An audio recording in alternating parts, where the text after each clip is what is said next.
rebels formed. And I don't even want to explain this thing anymore, because I called one of my Congolese brothers. I was like him, and he's a Congolese brother that I actually fought. And I said, listen, man, I don't understand what is going on here. Can you bring some light to us? Because something is missing, according to me. I said, and I showed him that video that I showed you guys. I said, why is it that the community is happy with these rebels? And he said, no, man, King, you guys in South Africa are given the wrong information. You need to do your research properly. But let me send you one of the videos that is online that is going to explain everything perfectly for you. I was like, okay, send me the video so I can enlighten my people, so that everybody can know what is going on. So he did send the video, and it's a video that I want us to watch together, and then you guys will tell me your thoughts after this video. So without further ado, I found this video from my brother. Let's watch it together. Before you blame Rwanda on the issue of the M23 in the Democratic Republic of Congo, I want to give you a small background about exactly what is happening in the eastern part of the Congo. How did it all start? That's what I'm saying. Because all you hear is that Rwanda is supporting M23 rebels. The DRC government is fighting against the M23 rebels to take the eastern region of the Democratic Republic of Congo. That's what you hear in the news every day. I want to tell you exactly what's happening there. Let's go back to where it all started. During the infamous Berlin Conference in Europe, when Europeans were dividing Africa amongst themselves, the Belgians took Congo, the Germans took Rwanda, Germans took Tanzania as well, and the English took Uganda, carving out this area amongst themselves as Europeans. They didn't care which tribes they were cutting in between. Most tribes in Africa have been cut in between. At the borders of most African countries, you find that the same tribe is found on each side of the border. It is very common across Africa, because the Europeans did not care how they are dividing these tribes. All they did is just, you're taking this, we're taking this, you're taking this, we're taking this. So that's how they divided the DR Congo, Rwanda, Uganda, Burundi, Tanzania, around that area. And the Tutsi tribe ended up having its territory divided between two countries, Rwanda and the then Zaire, which is today's Democratic Republic of Congo. Now, why are the M23 rebels fighting against the Democratic Republic of Congo forces and the United Nations in the eastern part of the Republic of Congo? And who are the M23? The M23 rebels are a rebel group that was formed by the Tutsis themselves to defend their territory, which is the eastern part of the Democratic Republic of Congo. Now, to defend against who? Against the Democratic Republic of Congo government, which has been trying to take over their land, the eastern part of the Democratic Republic of Congo, for decades now. You might be wondering how a group of people might be trying to defend themselves against their own government in their own country. Yes, that's the Democratic Republic of Congo. There is no rule of law. Everybody for himself. If you are weak, you are displaced. And this is what happens. Countries like the United States, China, and Russia have gone to the Democratic Republic of Congo, have chosen territories that they want to take over, and they've armed tribes that live there to fight off some tribes. So weaker tribes are taken over. So every tribe in the Congo DRC has to arm itself to the teeth. Those who have more arms and stronger, they take more territory. Government is in on it. The United States, the EU, they use the United Nations troops as cover for gang warfare that is going on in the DRC. There's no government in the DRC. They call themselves government, yes, because they run things from Kinshasa. But in actual fact, they are a gang that represents the United States, France, and others to loot the DRC. And what do? The Democratic Republic of Congo forces themselves will go out there and displace their own people off their land and allow American, British, and Belgian and French companies to be mining on those lands while the indigenous people on those lands have been displaced into refugee camps. Some have been displaced into other countries. Generations are born outside the Congo because they can't go back. They've been displaced and their lands are being guarded by the gun. Under the watch of the Democratic Republic of Congo government. This is why the Tutsis in the eastern part of the Congo armed themselves, starting with the Banyamulenge, now with the M23. Because if you don't arm yourself in the DRC as a tribe, you are finished, especially if you have rich land like the eastern part of the DRC that belongs to the Tutsis. So the M23 rebels had to arm themselves to fight to defend their territory. The eastern part of Congo is rich with uranium, lithium, and other semiconductor minerals that are used to make phones and drones and everything. So now, the world is moving towards drones and phones, these smartphones and everything, and electric car batteries and everything. And these minerals are in abundance in the eastern part of the Congo. Are you following me? So, government forces are fighting to take the eastern part of the Congo away from the Tutsis. The Democratic Republic of Congo government is not being very honest.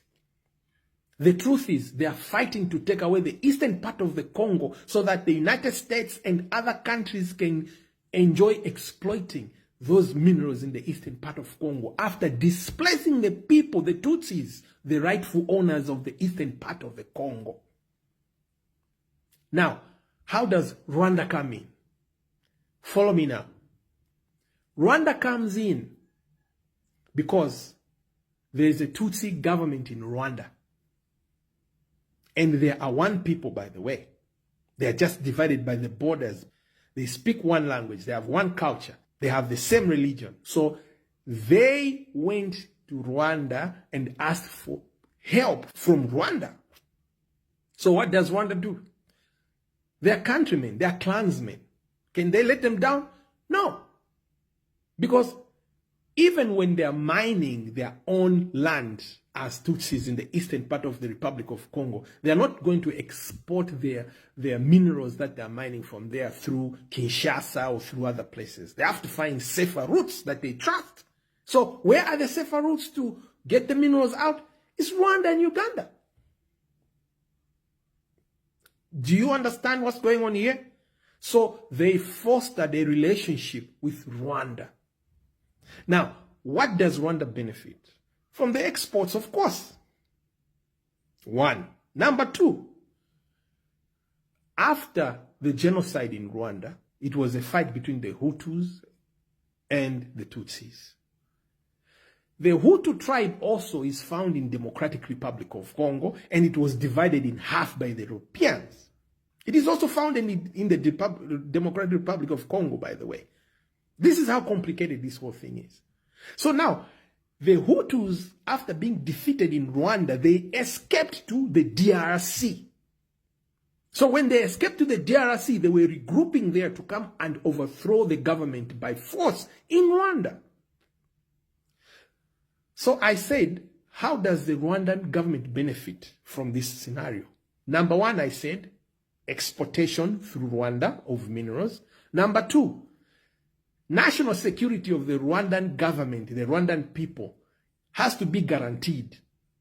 How? Because the Hutus could regroup and attack Rwanda again. So how do they guarantee national security as Rwanda? They have to keep those Hutus in the DRC in check.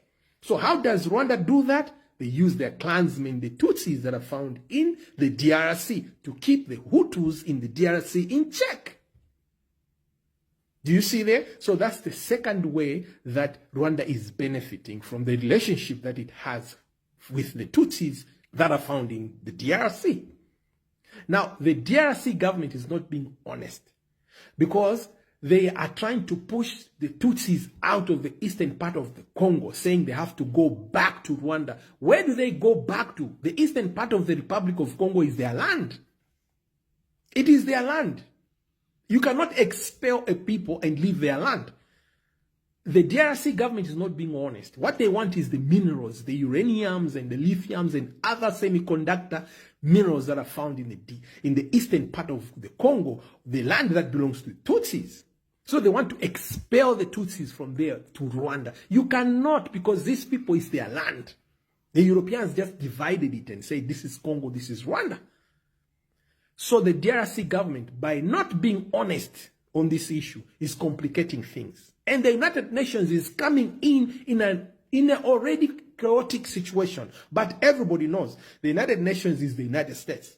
So the United States has interest in the eastern part of the Republic of Congo because it is rich with semiconductors, which are important for nuclear arms production, drones, and all these phones and car batteries and airplanes and everything in the eastern part of the Congo. That's why the war is concentrated on the eastern part of the Congo, because the United States and its allies are fighting to push the Tutsis off their land, because their land is rich with minerals that are used in making of semiconductors, drones, and nuclear weapons. This is why they are fighting.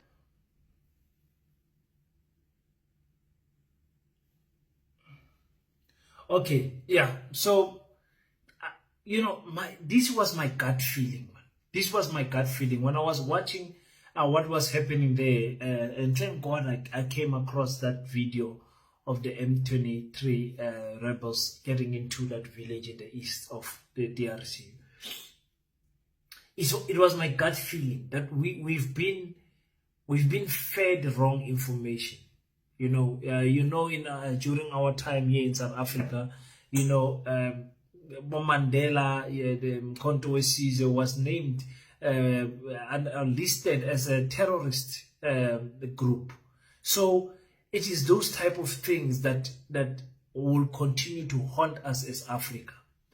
African leaders who are hungry for power, African leaders who continuously sell our minerals for next to nothing. Julius Malema was saying there was illegal landing strips there. Everybody taking minerals as they please from the DRC. The people working like dogs in the mines. It's crazy what is going on. And I hope, I'm not saying let's just take what this gentleman said as one completely 100% truth, but I'm just giving you another side of the coin so we can understand that our soldiers are sent to go and fight people who are defending their homelands. You understand what I'm saying? They are defending the little land that is left for them. And they say, we cannot give up this land because the government of the DRC wants to take this land and because it's rich in minerals and just sell it to anyone, the highest bidder. That is what is going on here. And again, him talking about, the Berlin conference where our beautiful country, Africa, was cut into 54 pieces. And they did not mind where they were cutting. That's why you find the Lesotho people in South Africa, you find the Lesotho people in Lesotho. You find the Botswana people in Botswana, you find the Botswana people here. You find the Tonga people in Mozambique, you find the Tonga people here in South Africa. The list goes on and on and on and on. It doesn't end. That's how sad we find ourselves here in Africa. It's a very sad situation. I just wanted to share that with you. I don't want to say any more. I'll continue doing my research. My condolences is sent to the families of I believe it's 16 now, but when we count over the other years, I think we are past 20 to 30 something soldiers from South Africa who have passed away unnecessary, in my opinion. Unnecessary. This issue can be solved, man. This issue can be solved, but I don't know. Our leaders are sending people there to be analyzed, and they are saying it's a peacekeeping mission when it requires so much seriousness. I don't know. We'll see what will happen. I don't know whose side I am on now, but I'm happy that there's some more information that came to light.